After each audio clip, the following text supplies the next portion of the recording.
The Amazonian gets a second look as we have a look at the DC Collectibles Justice League War. This is Wonder Woman.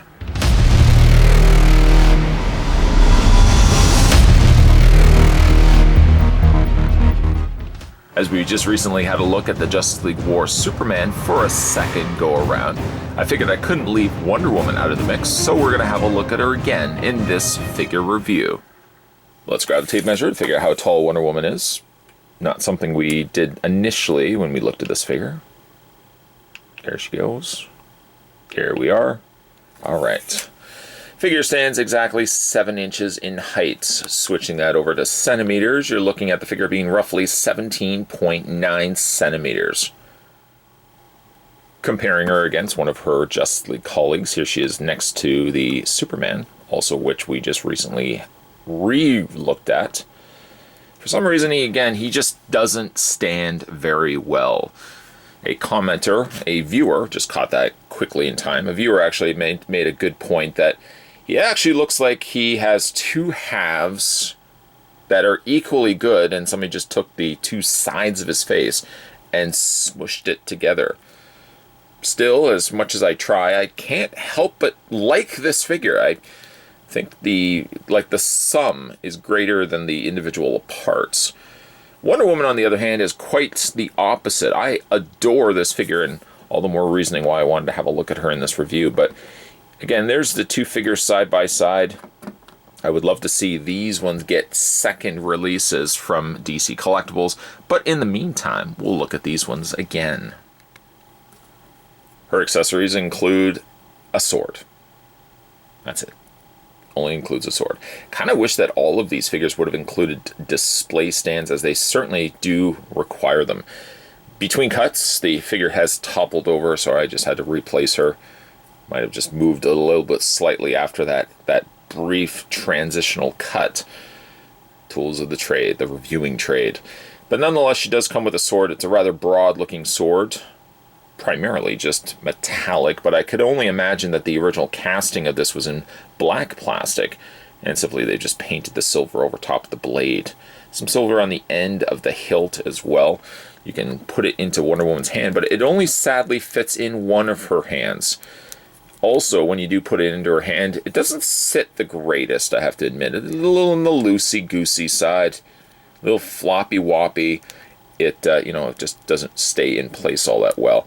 Sadly, you can't really even put it in this hand either because, well, this hand is closed shut, so you're sort of relegated to only having it in this hand here, which again sits a little on loose side. Sometimes it's a little bit better. If you twist the sword just the right way, you get a little bit more of a stable placing.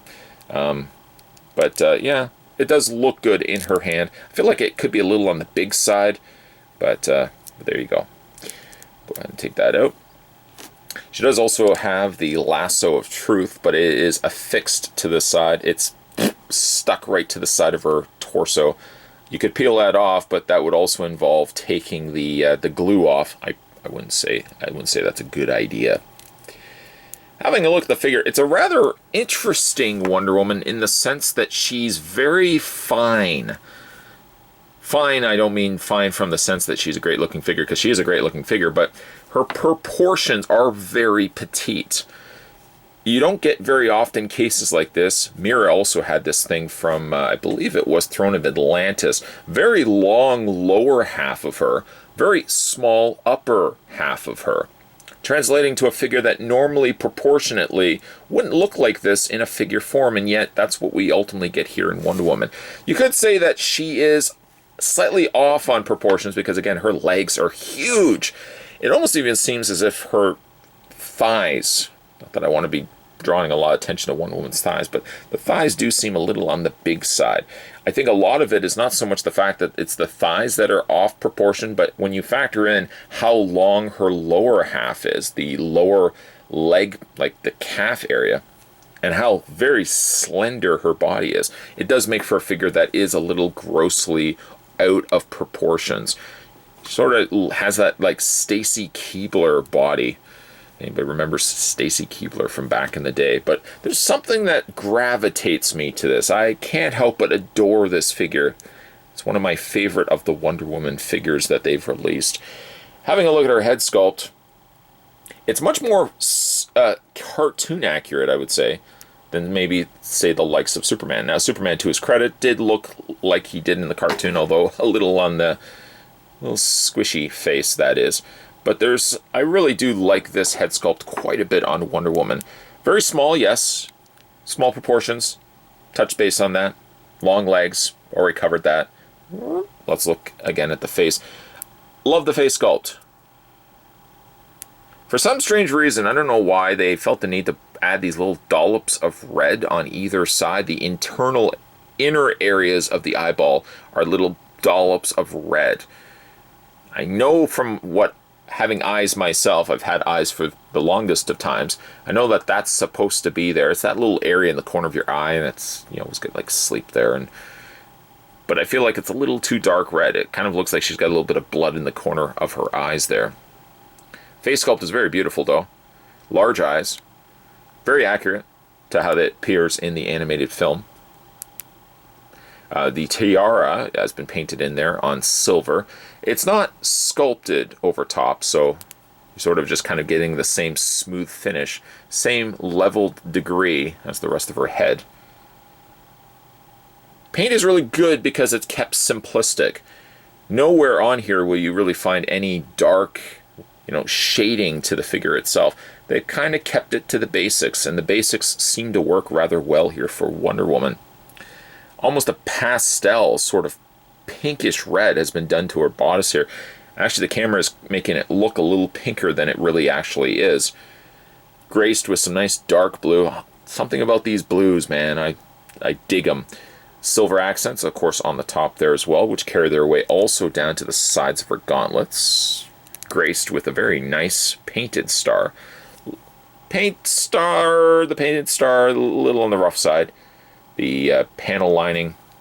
Also, it's got a little bit of that chewed up, dog molded sort of paint work that's been done to the side gauntlet areas here. Stars aren't the cleanest, I have to admit. Mileage may vary. This one's a little on the rougher side, but these ones here on the sides of her belt aren't too bad. I guess the biggest problem I have with the figure is, other than a few little scuffs of paint here and there, the silver really, let's come to terms with this. The silver isn't as clean as one would hope.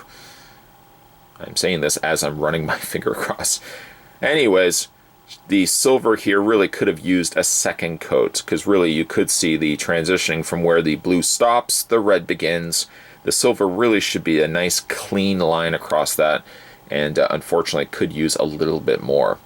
Dog looks like it's also mangled the buttocks of Wonder Woman. Just kind of chewed that up a little bit. Just the way it came out of the mold, unfortunately. Silver, for the most part, is good on the knees. Panel lining is a little on the rough side. Splotchy a little bit on the silver paint there, but it's all acceptable and passable for me. She does have peg hole on the underside of only one of her 2 feet. For some strange reason, she does have very large feet, which really could translate to a figure that would otherwise stand pretty easily. Now that I'm saying that, she does. Incorporate this. See, even like knowing it was going to be incorporated, she topples right over. So I think a display stand probably can be your best friend in this instance, especially if you're going to be displaying her with the sword, which I probably will just hold off for a second, because we've got to talk about articulation. Okay, so her head rotates all the way around. I am a little worrisome about this part right here. It is her hair, and as best as I can tell, the hair looks like it's supposed to be pegged. And yet when I'm moving it, I do feel like I'm causing damage to it, which may not be the case, but it certainly does feel that way. I think I would have just outright glued it. Just kind of glued that completely closed, or at the very least sculpted it. I could imagine they probably kept this as a separate piece, just because there's a whole lot of molding issues that can come from having this as being part of her main head. It was just a lot easier to mold this separately. A lot extra other things you'd have to trim off and clean off and sort of stuff. But her arms hinge outward. You can rotate them all the way around. She has bend at the elbow. Rotate the forearm, I say. And she does right there. No waist swivel, however, her legs split out quite generously. Forward and back, and a bend at the knee. That's all you're going to get, bunkos. That's all you're going to get. And while we're at it, you know what? While we're at it, because I know she's going to fall over again, I'm going to go ahead and get the display stand happening here. Which again could lend itself a little bit to more creativity with the way that you're going to be displaying her.